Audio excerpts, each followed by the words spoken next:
یا یہ رہنے دو.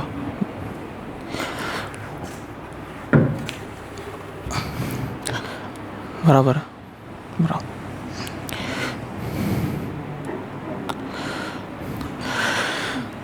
السلام علیکم ورحمۃ اللہ وبرکاتہ. الحمد للہ رب العالمین والصلاة والسلام علی رسول اللہ الامین وعلی آلہ وصحبہ اجمعین. اما بعد. قال اللہ تعالی فی القرآن المجید فقلت استغفروا ربکم انہ کان غفارا یرسل السماء علیکم مدرارا وَيُمْدِدْكُمْ بِأَمْوَالٍ وَبَنِينَ وَيَجْعَلْ لَكُمْ جَنَّاتٍ وَيَجْعَلْ لَكُمْ أَنْهَارًا. یہ جو آیت میں نے آپ کے سامنے تلاوت کی ہے وہ قرآن کی ایک عظیم ترین سورتوں میں سے ایک سورہ نوح کی آیت ہے. سورہ نوح میں اللہ تبارک و تعالیٰ نے حضرت نوح علیہ السلام جو کہ اولو العزم بڑے عظیمت والے پیغمبروں میں سے ایک پیغمبر ہیں، ان کی زبردست داستان بیان کی ہے اور اس کی چند جھلکیاں ایسے دکھائی ہے کہ جس کے ذریعے سے ایمان والوں کے ایمان میں اضافہ ہی اضافہ ہو. اس درمیان حضرت نوح علیہ السلام اپنی آپ بیتی کو اللہ کے سامنے پیش کر رہے ہیں اور فرما رہے ہیں.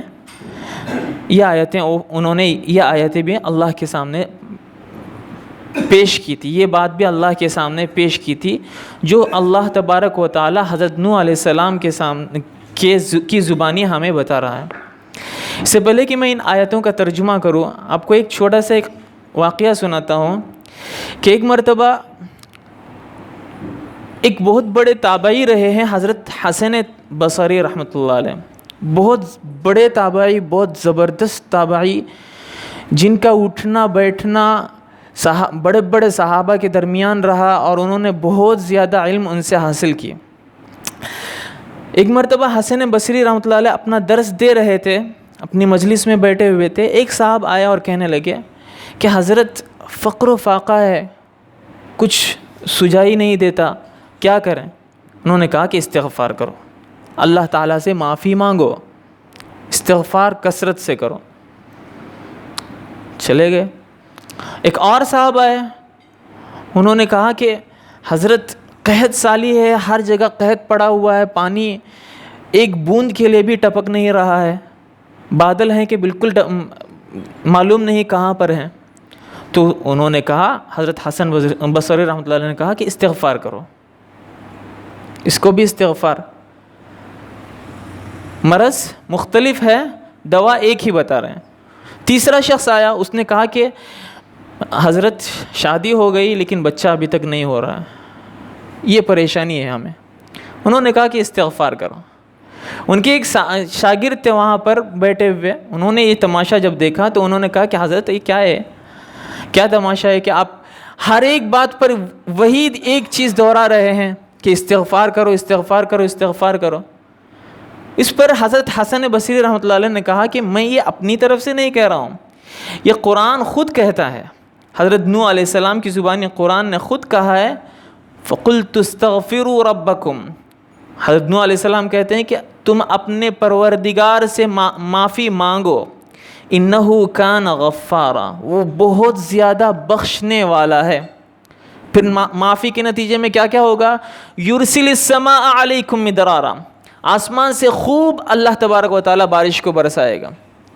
وَيُمْدِدْكُمْ بِأَمْوَالٍ وَبَنِينَ وَيَجْعَلْ لَكُمْ جَنَّاتٍ وَيَجْعَلْ لَكُمْ أَنْهَارًا، اور تم کو خوب مال و دولت دے دے گا اور خوب بچے بھی دے دے گا. ایک صاحب نے پوچھا تھا قحط سالی ہے، بارش کا انتظام اس آیت میں بتایا گیا کہ استغفار. دوسرے نے پوچھا تھا کہ بھوک ہے، اس میں ہے یمددکم باموال، خوب مال دے دے گا. ایک صاحب نے پوچھا کہ بچہ نہیں ہے، وہ بنین، اور خوب بچے اللہ تبارک و تعالیٰ اور خوب اولاد اللہ تبارک و تعالیٰ عطا کرے گا.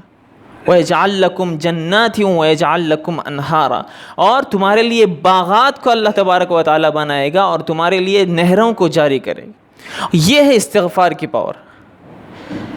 کہتے ہیں کہ ایک اور آیت میں اللہ تبارک و تعالیٰ فرماتا ہے کہ وَمَا كَانَ اللَّهُ مُعَذِّبَهُمْ وَأَنْتَ فِيهِمْ وَمَا كَانَ اللَّهُ يُعَذِّبَهُمْ وَهُمْ يَسْتَغْفِرُونَ وَمَا كَانَ اللَّهُ يُعَذِّبَهُمْ وَأَنْتَ فِيهِمْ وَمَا كَانَ اللَّهُ مُعَذِّبَهُمْ وَهُمْ يَسْتَغْفِرُونَ. اللہ تعالیٰ جب تک نبی صلی اللہ علیہ وسلم آپ ان کے درمیان ہیں، اللہ ان کو عذاب دینے والا نہیں ہے. اللہ تبارک و تعالیٰ کہتا ہے کہ کفار بہت کچھ کر رہے ہیں معلوم ہے، لیکن جب تک آپ ان کے درمیان ہے ہم ان کو عذاب دینے والے نہیں ہیں. گویا کہ آپ کی وجہ سے اللہ تبارک و تعالیٰ عذاب کو روکے ہوئے ہیں صلی اللہ علیہ وسلم. دوسری ایک اور بات کہہ رہا ہے کہ وما كان الله معذبهم وهم يستغفرون. اور جب تک وہ لوگ استغفار کر رہے ہیں، جب تک وہ لوگ اللہ سے توبہ مانگ رہے ہیں اور اللہ سے معافی مانگ رہے ہیں، اللہ ان کو عذاب دینے والا نہیں ہے. اسی لیے حضرت ابو موسیٰ اشعری رحمۃ اللہ رضی اللہ عنہ بہت بڑے صحابی ہیں، وہ اس آیت کی روشنی میں بتاتے تھے کہ اللہ نے ہمیں دو گارڈز دیے، دو امان دیا ہے، دو امان دیے ہیں. ایک نبی صلی اللہ علیہ وسلم کے ذریعے سے اور دوسرے استغفار کے ذریعے سے. نبی صلی اللہ علیہ وسلم تو پردہ فرما گئے، اللہ کے پاس چلے گئے، لیکن ایک اور گارڈ، ایک اور امان ہمارے پاس موجود ہے، وہ استغفار. لہٰذا استغفار کی کثرت سے بہت سارے مسائل کو حل کیا جا سکتا ہے. لہٰذا یہ استغفار معمولی چیز نہیں ہے، ہمیں اللہ کی طرف رجوع کرنا پڑے گا. ہمیں اپنے آپ کے اندر دیکھنا پڑے گا کہ کیا برائی ہم نے کی ہے جس کی وجہ سے ہم پر یہ آفتیں آ رہی ہیں. کٹنا پٹنا ستم یہ سہنا ان ہاتھوں کی کمائی ہے. کٹنا پٹنا ستم یہ سہنا ان ہاتھوں کی کمائی ہے. دعوت حق لوگوں تک نہ پہنچانے سے رسوائی ہے. دعوت حق لوگوں تک نہ پہنچانے سے رسوائی ہے، جس کو اللہ تبارک و تعالیٰ نے کہا ہے کہ ظہر الفساد فی البر والبحر بما کسبت ایدی الناس. یہ ہماری غلطیوں کی وجہ سے ہے. اور استغفار کے معنی کیا ہے کہ ریپینٹنگ، یعنی ہم اپنے آپ کے اندر دیکھیں کہ کیا غلطیاں ہو رہی ہیں ہم سے. یہ نہیں کہ ہم غلط ہیں لہٰذا ہم اللہ ان کے پاس معافی مانگیں گے، یا ہم غلط ہیں ہماری برائی ہے، یہ ہماری برائی ہے. نہیں، پہلے آپ یہ بھی سوچیں کہ مرض کی تشخیص بھی ہو کہ کیا برائی آپ کے اندر ہے، وہ کیا برائی ہے جس کی وجہ سے آپ پر یہ مصیبتیں آ رہی ہے. اب وہ برائی کے سلسلے میں بھی سوچیں، اس کی اصلاح کے سلسلے میں بھی سوچیں، اور اللہ سے بھی معافی مانگتے رہیں. یہ ہے استغفار. توبہ کے سلسلے میں 3 شرائط ہیں توبہ کے. نمبر 1، وہ جو گناہ آپ نے کیا ہے اس کو مکمل چھوڑ دیں، چھوڑنے کا عزم. دوسرا یہ کہ اللہ کے پاس رجوع کریں.